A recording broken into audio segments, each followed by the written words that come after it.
시청자 여러분 안녕하십니까? JTBC 아침 뉴스입니다. 오늘 아침 신문 살펴보겠습니다. 전북일보입니다. 전북 지역 지방 하천과 소하천 수문 자동 화율이 현저히 낮아 집중호우 시 홍수 피해가 확산될 우려가 커지고 있습니다. 지방 하천 272곳 가운데 47곳만 수문 자동화가 이뤄져 자동화율이 17.3%로 전국 평균 20.5%를 밑돌았고 소하천도 27.3%로 전국 평균보다 낮았습니다.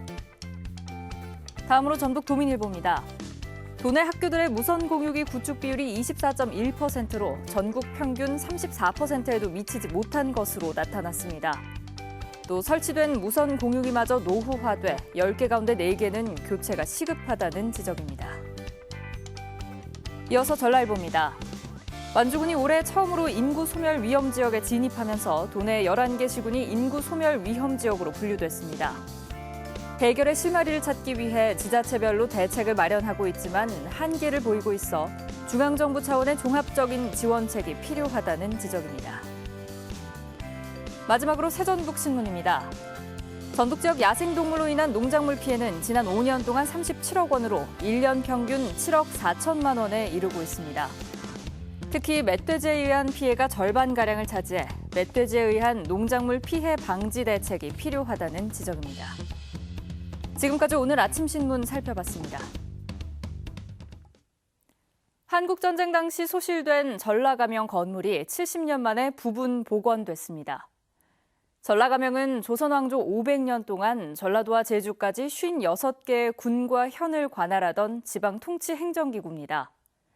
천년 전라도를 상징하는 이 건물의 동쪽을 부분 복원하는 데만 100억여 원의 예산에 3년 가까운 시간이 걸렸습니다.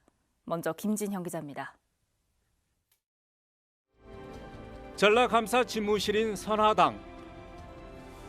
감사가 민정과 풍속을 살핀 광풍각. 여기에 감사의 개인 공간인 연신당과 내야 등이 모습을 드러냅니다. 1884년 미국의 공사가 전라가명을 방문했을 때 선보인 승전무 공연이 펼쳐지고 전라감사를 지낸 이석표의 일기를 토대로 전라감사 업무 인수인계식이 재현됩니다. 조선시대 지방통치행정기구로 지금의 전북과 광주, 전남은 물론 제주까지 관할한 전라가명. 일제강점기와 6.25 전쟁을 거쳐 사라진 지 70여 년 만에 다시 제 모습을 되찾았습니다. 전라북도의 역사적 가치를 제대로 구현해내서 드디어 전북 자존의 시대를 향해서 힘차게 나아가는 그런 계기가 됐다. 전라도 역사를 간직한 실로 아름답고 웅장한 모습으로 다시 태어나게 된 모습을 보면서 우리 호남인 모두가 큰 자부심을 느끼게 될 것으로 이렇게 생각을 합니다. 전라가명 복원 논의가 시작된 건 지난 2005년입니다. 하지만 복원 범위 등을 둘러싼 논란으로 지지부진하다 2015년에 옛 도청사를 헐어내고 2017년 11월에 공사를 시작했습니다. 구한말 사진과 고지도 등을 토대로 철저한 고증을 거쳐 복원했습니다. 전라가명이 단순한 건물이 아니고 우리 후손들에게 물려줄 위대한 문화의 자산이라고 생각하고 철저한 고증을 거쳐서 원형 그대로 복원하는 데 최선을 다했습니다. 천년 전라도와 그 중심 도시인 전주를 상징하는 전라가명은 빠르면 이달 안에 일반에 공개됩니다. JTBC 뉴스 김진영입니다. 전라가명 1단계 복원 사업이 마무리됐지만 아직 가야 할 길이 멉니다. 옛 모습을 온전히 되찾기 위해선 공터로 남은 서쪽 부지와 경찰서가 자리 잡은 남쪽 부지도 복원해야 합니다. 전라가명 복원의 남은 과제, 송창용 기자가 짚어봤습니다. 선화당과 관풍각이 위용을 자랑하는 동쪽 부지와 달리 공터로 남은 전라가명 서쪽 부지. 전라감사를 보좌하던 아전들의 공간인 영리청과 한지를 만들던 지소 등이 자리하고 있던 곳입니다. 군사시설인 중영과 부채를 만들던 선자청 등이 있던 남쪽 부지는 현재 경찰서가 차지하고 있습니다. 옛 전라가명에는 40여 채의 건물이 있었지만 이번에 복원한 것은 7채에 불과합니다. 전라북도와 전주시는 이달 안에 용역 결과가 나오면 서쪽과 남쪽 부지의 복원을 추진할 계획입니다. 하지만 막대한 복원 예산과 경찰서 이전, 주변 상인의 반발 등으로 쉽지만은 않습니다. 이번은 어떻게 보면 전라 감영을 복원을 하면서 이 나머지 부분들을 시작할 수 있는 하나의 시발점으로 바라보시는 것이 맞을 거라고 생각을 하고 앞으로 남은 과제가 더 크지 않은가. 단순히 건물을 복원하는 데 그치지 않기 위해선 전라감영만의 특화 전략이 필요합니다. 전국적으로는 이미 대구의 경상감영이, 공주의 충청감영이, 원주의 강원감영이 각각 복원돼 볼거리 공간으로 자리매김하고 있습니다. 한옥마을과 풍남문, 객사 등 인근 전통문화유산과 연계하는 방안도 고심해야 합니다. 감영의 온전한 모습을 갖추고 그것이 한옥마을과 연계되면 자연스럽게 이제 객사나 오거리 쪽으로도 연결이 돼서 원도심이 어떤 전통문화 권역으로서 크게 자리할 수 있는. 전라감영이 어렵게 옛 모습의 일부를 되찾았지만 과거와 현재, 미래를 잇는 징검다리가 되기 위해선 헤쳐나가야 할 과제가 적지 않습니다. JTB 뉴스 송창용입니다. 해수유통을 하지 않으면 새만금의 수질 개선이 어렵다는 정부 용역 결과가 공개됐습니다. 정부가 처음으로 해수유통의 필요성을 인정한 건데요. 새만금위원회가 올해 안에 이 보고서를 토대로 해수유통 여부를 결정할 예정이어서 뜨거운 논쟁이 이어질 전망입니다. 하원호 기자입니다. 마치 녹차라떼를 부어놓은 듯 새만금 방조제 안쪽 바다가 녹조로 가득 찼습니다. 방조제 바깥쪽에 푸른 바다와 대조를 이룹니다. 새만금의 수질 개선을 위해 해수유통의 필요성을 인정한 정부 용역 보고서가 공개됐습니다. 지난 2011년 시작된 2단계 새만금 수질 개선 사업 이후 총인 수치는 다소 낮아졌지만 화학적 산소 요구량 COD는 오히려 높아졌습니다. 지난 2014년 어선 전복사고 이후 배수관문 개방 시간을 줄이면서 해수 유통량이 급감했기 때문이라고 보고서는 분석했습니다. 해수 유통량을 확대하고 2단계 수준의 개선 대책을 지속 추진하면 대부분의 수역에서 목표 수질 달성이 가능하지만 담수화를 지속할 경우 가축 사육두수 제한 등 2단계 대책 이상의 고강도 수질 대책이 필요하다고 밝혔습니다. 새만금의 해수 유통을 하지 않으면 목표 수질을 달성할 수 없다는 정부 용역 결과가 나온 건 이번이 처음입니다. 환경단체는 당연한 결과라며 환영하고 배수관문 추가 설치 등을 통해 해수 유통량을 늘려야 한다고 밝혔습니다. 배수관문을 추가 증설하거나 아니면 관리 수위를 높여서 해수 유통량을 확대하는 수밖에 없습니다. 전라북도는 그러나 내부 개발과 혼의 수질 대책을 시행한 뒤 2025년쯤 해수 유통 여부를 결정해야 한다는 기존 입장을 고수하고 있습니다. 상류 수질 대책, 그다음에 호선의 대책을 충분하게 시행한 다음에 그 전문적인 그 기관에 의해서 수질 평가를 하고 거기에 대해서 해수 유통을 좀 고민을 해봐야 된다. 환경부는 조만간 용역 보고서를 최종 확정한 뒤 후속 대책을 마련해 다음 달에 열리는 새만금 위원회에 보고할 계획입니다. 종합평가 결과에 대한 공식 보고가 그때 지금 계획이 되어 있는데 그 이외에 이제 추가적인 후속 대책이라든지 어떤 것들이 같이 결정이 될지는 논의 동향을 좀 지켜봐야 될 것 같습니다. 정부 용역 보고서가 사실상 해수유통의 필요성을 인정한 가운데 새만금 위원회도 이를 수용하면 새만금 개발 계획에도 큰 틀의 변화가 뒤따를 것으로 보입니다. JTB 뉴스 하원호입니다. 21대 국회 첫 번째 국정감사가 시작됐습니다. 국감 첫날 환경노동위원회는 지난 여름 물난리와 관련해 환경부와 수자원공사의 책임론을 집중 추궁했습니다. 조사위원회 구성의 공정성 문제도 제기됐습니다. 이승환 기자입니다. 지난 여름 물난리로 전라남북도와 충남, 경남까지 1조 원이 넘는 피해가 발생한 상황. 그 책임을 묻는데 여야가 따로 없었습니다. 민주당 이수진 의원은 수공이 댐 방류 시점을 놓쳐 뒤늦게 많은 양을 방류한 게 수해로 이어졌다며 환경부에 책임을 물었습니다.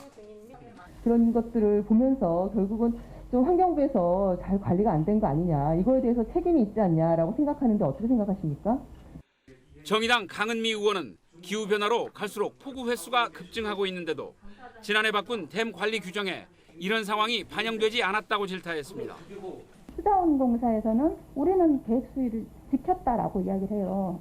근데 그거 자체가 요즘 기후위기나 또는 환경을 충분히 반영하지 못해서 생긴 문제이다. 그래서 그게 면제부가 아니라 국민의힘 김웅 의원은 조사위원회에 전라남북도와 경상남도가 요구한 지역 추천 인사나 주민은 포함시키지 않았고 친정부 인사 위주로 구성해 공정한 결과를 기대하기 어렵다고 지적했습니다.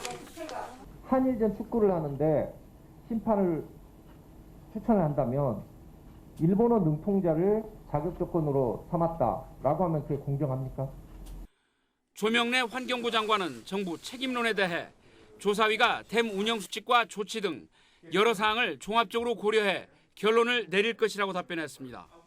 하지만 댐관리조사위원회의 한 위원은 운영 방향을 문제 삼아 사임한 데다 전남 구례구는 조사 자체를 거부하고 있어 조사 결과가 나와도 적지 않은 잡음이 우려됩니다. JTB 뉴스 이승환입니다. 한꺼번에 8명의 코로나19 확진자가 나와 전체가 격리된 정읍의 마을에서 3명의 감염자가 또 나왔습니다. 방역당국은 이들이 또 다른 감염원에 노출돼 기존 8명보다 앞서 감염된 것으로 보고 있습니다. 이른바 조용한 전파에 의한 감염 확산이 우려되는 가운데 전북의 누적 확진자는 149명이 됐습니다. 나금동 기자의 보도입니다. 2주간 마을 전체에 이동 제한 조치가 내려진 정읍의 마을. 코로나19 확진자가 8명에서 11명으로 3명 늘었습니다. 마을 주민 75명을 모두 검사한 결과 60대 부부와 70대 여성이 추가 확진됐습니다. 방역당국은 이들이 기존 확진자 8명과의 접촉이 아닌 다른 경로로 감염된 것으로 보고 있습니다. 바이러스 배출량을 비교하면 추석 연휴 전에 감염됐을 가능성이 있다는 겁니다. 오래된 감염자의 경우에는 바이러스 배출량이 적어지기 때문에 이 세 분이 가족 내 감염보다 먼저 감염이 됐을 가능성을 검사 결과값에서 보여주고 있기 때문에 방역당국은 60대 부부 확진자가 추석 연휴 전 집 마당에서 자녀의 결혼 피로연을 연점해 주목하고 있습니다. 70대 여성 확진자는 피로연 음식 준비를 도왔습니다.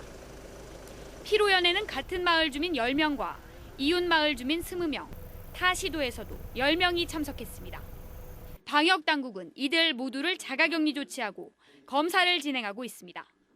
9월 26일 날 결혼식 피로연을 대개 마당에서 많은 분들 모시고 하셨다.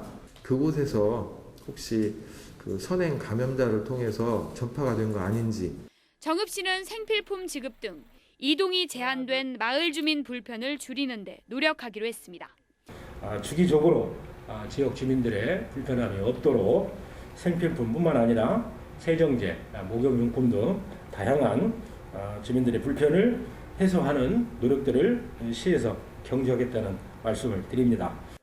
정읍 양지마을 확진자 가운데 남매 사이인 어린이 4명은 지난 4월 모은 용돈으로 면 마스크 500장을 면사무소에 기부했던 것으로 확인됐습니다. JTB 뉴스 나금동입니다. 무주군과 전북대가 다양한 생물의 연구와 교육, 전시를 함께 추진하기로 했습니다. 익산시 문화재 야행이 문화재청 공모에 4년 연속 선정됐습니다. 정원희 기자입니다. 무주 곤충박물관과 전북대 자연사 박물관이 5년 동안 다양한 생물에 대한 학술 조사와 연구 개발을 함께 추진하기로 했습니다. 또 기술 정보, 교육과 전시 등에 대한 교류도 진행할 예정입니다. 2018년부터 시작된 익산시 문화재 야행이 문화재청의 공모에 4년 연속 선정됐습니다. 익산시는 내년 문화재 야행을 통해 백제 왕궁과 지역 문화유산을 공연, 체험, 야간 경관 등 다양한 방법으로 소개할 예정입니다. 남원에서 발견된 가야 토기를 재현한 작품전이 남원시청 로비에서 열립니다. 이번 전시회는 전라북도 평생교육 프로그램을 통해 남원 가야 문화를 배운 20여 명의 수강생들이 직접 가야 토기를 만들어 진행됐습니다. 우연찮게 가야 토기에 대해서 접하게 돼가지고 흥미롭고 재밌고 뭔가를 만들어낸다는 그 창조적인 그런 느낌? 그런 게 좋았어요. 전북 창조경제혁신센터가 추진하는 찾아가는 청년정책 소통학교가 오늘 오후 6시부터 장수군 군민회관에서 열립니다. 이번 행사에는 청년정책 담당자와 지역 청년들이 참석해 서로의 의견을 듣고 청년정책 우수 사례를 공유할 예정입니다. JTB 뉴스 정원익입니다. 오늘부터 군산 제주 간 여객기 운항이 재개됩니다. 진에어와 제주항공은 오늘부터 오전과 오후 2차례씩 매일 4차례 군산과 제주를 오가는 여객기를 운항합니다. 코로나 사태 이후 승객 급감과 경영난을 이유로 대한항공은 지난 2월, 이스타항공은 3월부터 군산 제주 간 여객기 운항을 중단했습니다. 질병관리청 등 방역당국이 전북에서 330명이 상온 노출이 의심되는 독감 백신을 맞았다고 밝혀온 것과 달리 해당 백신은 모두 상온에 노출된 백신이 아니라는 조사 결과가 나왔습니다. 전라북도는 질병관리청 등이 상온 노출로 효력이 떨어질 것을 우려해 수거하기로 한 48만 명분의 백신 가운데 전북에 공급됐던 백신은 전혀 없다고 밝혔습니다. 중단됐던 만 13세에서 18세 어르신 무료 접종은 오는 12일부터 재개될 예정입니다. JTB 아침 뉴스를 마칩니다. 함께해 주신 여러분 고맙습니다.